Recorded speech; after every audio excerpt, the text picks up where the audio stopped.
কি হয়েছে বলেন ভাই, কি হয়েছে ভাই বলেন বলেন কি হয়েছে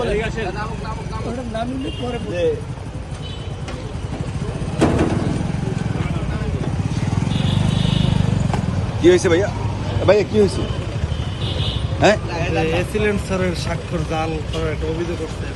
এই না আপনার ঠিকানা কি আপনার নাম কি হ্যাঁ সাইফুল শেখ ও ঠিকানা কোথায় চন্দ্রদ্বীপ কি করেন আপনি কৃষিতে কৃষিকাজ করেন সাইফুল ইসলাম বাবার নাম কি হ্যাঁ জামালউদ্দিন শেখ। ওটা আমার সিগনেচার না, আমি মিলে দেখছি ওরকম কোনো কাউকে স্ক্যান করা একটা সিগনেচার। যে কাগজগুলো আমাদের কাছে সাবমিট করছে ওটা দেখছি যে এরকম কোনো জমি কাউরে দেওয়া হয়নি, তার মানে কি এটা বোঝা যায় যে এটা নকল। যে ব্যক্তি অভিযোগ করছেন যার নামে কতিপয়, তার নাম হচ্ছে সাইফুল। সাইফুলের নামে যখন অভিযোগ করছে সাইফুল বলছে যে এটা আমার থেকে ছবি তোলে নেয়। এখন আপনার ভ্রাম্যমাণ আদালতে আপনার যদি অভিযোগ স্বীকার না করে আমি তো মামলা নিতে পারি না। যার কারণে আমি বললাম যে বাদী যিনি, যে আপনি প্রতারণার একটা মামলা করেন, তো বাদী যখন প্রতারণার মামলা করতে থানায় আমি নিজেই নিয়ে আসছি, তখন বিবাদী বলছে যে তাহলে আমি প্রতারণার মামলা করবো, যে আমার নামে উনি মিথ্যা কথা বলতেছে।